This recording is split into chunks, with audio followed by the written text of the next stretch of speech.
Tolonglah ampunkan saya. Tolonglah ampunkan saya. Tolonglah bagi tahu dekat Walid. Tolonglah ampunkan saya tahu. Saya tahu, saya Alfa, saya silap.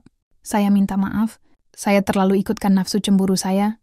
Nanti saya sampaikan, tapi sekarang ikut je semua arahan Walid, jalani hukuman nih dulu. Nanti bila saya dapat arahan daripada Walid, untuk lepaskan kamu, saya akan bagi tahu kamu. Tapi sekarang, saya terpaksa kurung kamu dulu. Saya tak nak jauh dari Nanda, tolonglah. Bagi saya nak kau balik. Saya tak nak guna gigi saya.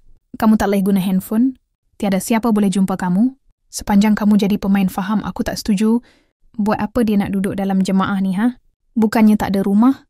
Astaghfirullahalazim, kenapa ni? Kita memang nak meramaikan lagi jemaah dekat sini. Yang cemburu sangat ni kenapa? Bukan cemburu, Kak.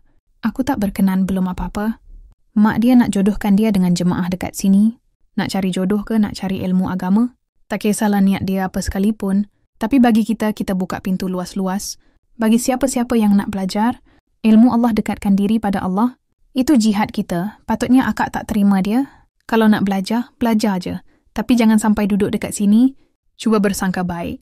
Kita buka pintu luas-luas sebab kita bantu orang yang nak menuntut ilmu Allah, hambali. Tengok banyak yang tak kena dengan keadaan di sini, Abi. Apa yang tak kenanya, hambali tak berapa setuju. Dengan sistem kahwin paksa ni, umur baru 16 tahun, sekolah pun belum, habis lagi, dah dipaksa untuk jadi isteri ketiga dan keempat para jemaah. Itu bukan paksaan. Itu cara untuk kita selamatkan daripada maksiat. Mana lebih teruk nikah secara halal atau biarkan mereka terus berzina. Jiwa orang Islam sekarang ni semakin rosak, perempuan hilang malu. Sosial sana-sini, zina berleluasa. Itu gunanya jihad ummah. Kita nak bawa dia orang kembali kepada kehidupan Islam yang sebenarnya dengan cara berpoligami dengan mereka. Dan Nabi di mana keberkatannya, pergi Al-Kausar tu, Malik baca Al-Quran, dan hadam surah Al-Kahfi tentang perjalanan Nabi Musa bertemu Nabi Khidir untuk menjadi muridnya. Dan Nabi Musa bertanya pada Nabi Khidir, dan apakah jawapannya? Sungguh kau takkan sanggup bersabar bersamaku, dan bagaimana kau akan dapat bersabar atas sesuatu yang kamu belum cukup mengetahuinya agama itu. Tak boleh pakai logik, jangan persoalkan sesuatu yang tidak dijangkau akal, Bu. Baduri dah buat keputusan dah. Baduri nak kerjalah dalam jihad rumah tu. Alhamdulillah, ya Allah, kau bukakan hati juga anakku. Ya Allah, Alhamdulillah. Lepas tu, by the way, dah jumpa balik dah lah. Ya ke, kenapa tak bagi tahu? Ibu saja nak surprise ibu. Walid setuju, Walid terima. Baiduri kerja dekat dalam tu. Tengok, betul tak ibu cakap? Walaupun Baiduri dapat kurang ajar pada dia, dia tetap terima Baiduri. Itulah sifat mulia dia. Macam manalah ibu tak sayang Kak Walid tu? Cuma itulah Bu, Faduli rasakan. Lebih baik kalau kita tinggal dekat dalam pondok. Dekat cik rumah tu senang kalau ibu nak pergi. Kelas letak Walid kan. Kalau kita nak keluar masuk susah juga. Lagipun kan ayah dah tak ada. Kalau ibu duduk dekat dalam tu, tak adalah ibu fikir pasal ayah sangat. Alhamdulillah, mana dia pergi ni. Lelah, Assalamualaikum, Waalaikumsalam. Lambat Wali balik hari ini. Jemaah baru masuk, kena talbiyah. Mereka tu kosong jauh dari Allah. Dan kena isi kekosongan mereka tu sikit. Awal-awal kenalah bagi tahu. Syarat dah undang-undang di sini, supaya mereka tak langgar. Yang perempuan tu ke Walid. Bila Habibah nak balik sini, terlukis di wajah keriangan, tergambar sebuah ketenangan, namun tak siapa yang, aku memang tak berkenan dan tak setuju langsung dengan keputusan kau. Tak ada cara lain ke, Kenapa kau nak menempah maut? Serah diri dalam lubang yang ada buaya. Sebab aku nak aku tengok dengan mata dia sendiri, segala sumbang yang berlaku dalam tu. Syiki sekarang ni, aku cakap apa pun tak. Jalan tahu, sekarang ni mudah-mudahan, bila dia duduk dekat dalam tu, dia tengok, dia sendiri yang nak keluar daripada jemaah tu. Itu kalau dia nampak, kalau tak macam mana. Telan jomlah, Assalamualaikum. Waalaikumsalam, air mandian lagi. Ya betul, minggu ini ada malam berkat. Ramai jemaah yang akan minum nanti. Dan menurut kata Walid, kita ada jemaah baru daripada Kelantan dan Terengganu yang akan bersama-sama dengan kita. Apa yang korang buat ni semua bida'ah. Tahu tak apa yang kau cakap ni? Hambali mengucap. Kat mana kita ni belajar? Yang minum air mandian ni boleh dapat berkat. Korang ni semua merepek, tahu tak kalau kau berani sangat. Kau sendiri cakap dengan Walid nanti. Saya jijik tengok muka Ustaz Nazim tu. Tak lalu dah lah tua. Gelojoh dia fikir nafsu dia je. Astaghfirullahalazim, mengucap Mai. Apa yang awak cakap ni mengikut nafsu awak. Sebagai isteri memang tanggungjawab awak untuk melayan nafsu suami. Itu yang pertama dan utama. Saya tak pernah setuju nak kahwin dengan dia. Takdir bukan di tangan awak, Mai. Itu kerja Tuhan. Allah yang telah memilih untuk awak tentu ada sebab, musabab kenapa dia yang menjadi suami awak. Ada peranan yang Allah hendak awak laksanakan kerana Allah dan Rasul, bukan untuk nafsu awak, apa yang awak cari. Dalam jihad rumah ini, cinta Allah Subhanahu wa Ta'ala atau cinta nafsu, saya udah tak tahan dah. Saya tak sanggup dah, saya tak peduli dah. Rasulullah Shallallahu Alaihi Wasallam bersabda, istri mana yang meminta cerai kepada suaminya tanpa alasan maka aroma surga diharamkan baginya. Apa kamu sudah bersedia untuk menjawab pada Allah yang kamu meminta cerai hanya karena dia tua, sedangkan dia hidup di dunia ini, melakukan kerja-kerja agama, dia mampu membawa awak ke surga, dan keberkatan hidup awak adalah dengan suami seperti dia. Tolong Umi, saya tak tahan. Dia surga Allah, jangan lepaskan. Apa yang Walid ajar, wak dah lupa, taat, ikhlas, reda dengan takdir wajib bagi.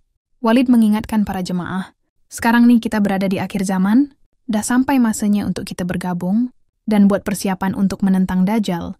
Jemaah remaja kita sibuk dengan dunia, melayan nafsu. Walid, saya rasa kita kena kuatkan lagi hukum hudud kita, Walid. Betul tuh, itu memang dia orang takut. Dalam mimpi saya, Walid, Dajjal akan serang negara kita kerana dia tahu Imam Mahdi ada di negara kita. Sebab itulah Rasulullah berpesan.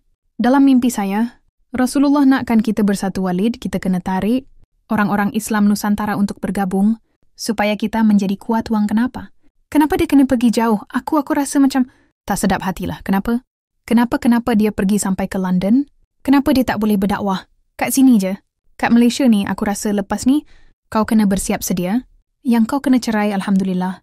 Allah telah memberi hadiah paling berharga kepada Kalsum dan Baiduri untuk bersama-sama di dalam jihad rumah ini, untuk kita mengakhiri hidup kita di dalam keberkatan Walid, Muhammad Mahdi ilman amin amin.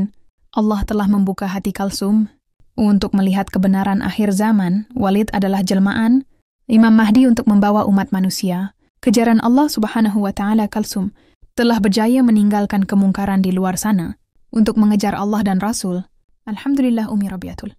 Berkat ilmu Walid selama ini, setiap jemaah dikehendaki membaca dan menghadam kitab-kitab wali ini supaya jemaah faham perjuangan wali dan dapat menyerap segala ilmu di dalam kitab itu.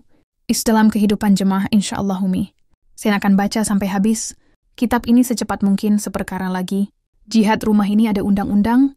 Sesiapa yang memilih untuk tinggal di dalam jihad rumah ini, wajib taat kepada Walid dan pemimpin-pemimpin yang ada di dalamnya. Tetapi wajib juga mengikut setiap undang-undang yang ada dalam jihad rumah ini, undang-undang manusia atau undang-undang Allah, undang-undang manusia yang berlandaskan hukum Allah Subhanahu wa Ta'ala. Undang-undang manusia sudah jauh terpesong, dan Walid nak kembalikan hukum Allah kepada umat Muhammad. Pengertian bid'ah, macam-macam bid'ah, dan hukum-hukumnya.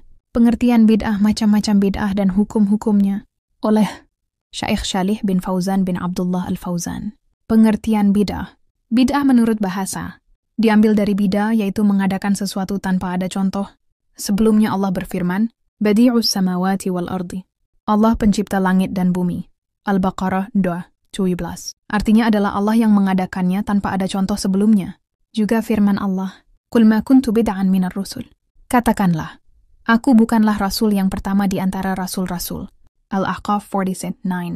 Maksudnya adalah, aku bukanlah orang yang pertama kali datang dengan risalah ini dari Allah Ta'ala kepada hamba-hambanya, bahkan telah banyak sebelumku dari para rasul yang telah mendahuluiku. Dan dikatakan juga, fulan mengada-adakan bid'ah. Maksudnya, memulai satu cara yang belum ada sebelumnya. Dan perbuatan bid'ah itu ada dua bagian. Satu, perbuatan bid'ah dalam adat istiadat, kebiasaan, seperti adanya penemuan-penemuan baru. Di bidang iptek, juga termasuk di dalamnya penyingkapan-penyingkapan ilmu dengan berbagai macam-macamnya. Ini adalah mubah, diperbolehkan. Karena asal dari semua adat istiadat, kebiasaan, adalah mubah. Dua, perbuatan bid'ah di dalam ad-diyan, Islam, hukumnya haram, karena yang ada dalam dian itu adalah tauqifi, tidak bisa dirubah-rubah. Rasulullah Shallallahu Alaihi Wasallam bersabda, barang siapa yang mengadakan hal yang baru, berbuat yang baru, di dalam urusan kami ini yang bukan dari urusan tersebut, maka perbuatannya ditolak, tidak diterima. Dan di dalam riwayat lain disebutkan, barang siapa yang berbuat suatu amalan yang bukan didasarkan urusan kami, maka perbuatannya ditolak. Macam-macam bid'ah. Bid'ah dalam ad-diyan Islam ada dua macam. Satu bid'ah qauliyah itiqadiyah, bid'ah perkataan yang keluar dari keyakinan seperti ucapan-ucapan orang Jahmiyah, Mu'tazilah, dasar Rafidah, serta semua firqah-firqah, kelompok-kelompok yang sesat sekaligus keyakinan-keyakinan mereka. 2. Bid'ah fil ibadah, bid'ah dalam ibadah, seperti beribadah kepada Allah dengan apa yang tidak disyariatkan oleh Allah.